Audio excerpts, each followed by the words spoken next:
Rafale Advanced Defense Systems and Israel's Ministry of Defense have announced the completion of the Iron Beam 450 high-energy laser weapon, marking a milestone in Israel's air defense capabilities as the system, featuring a 100-kilowatt laser source developed by Elbit Systems under the oversight of the Directorate of Defense Research and Development in cooperation with the Israeli Air Force, has successfully passed final operational tests and is now ready for deployment with the Israel Defense.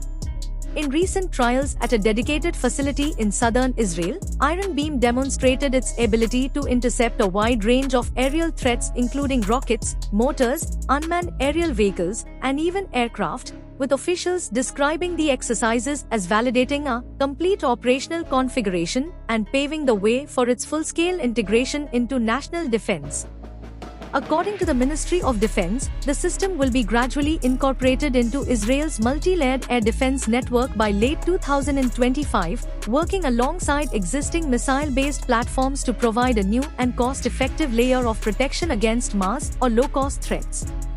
Unlike traditional interceptor missiles that cost tens of thousands of dollars per launch, Iron Beam operates on electricity alone, delivering a dramatic economic advantage, particularly in scenarios involving swarms of drones or prolonged rocket fire where sustainability and affordability are critical.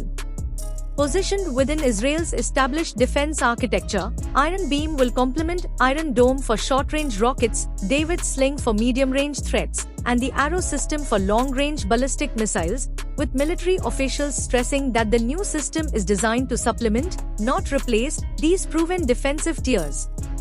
With Iron Beam 450 entering service, Israel becomes the first nation to field a fully developed high-power laser weapon within an operational defense framework, a breakthrough that analysts suggest could reshape the global defense cost equation and establish a precedent for the future adoption of directed energy weapons worldwide.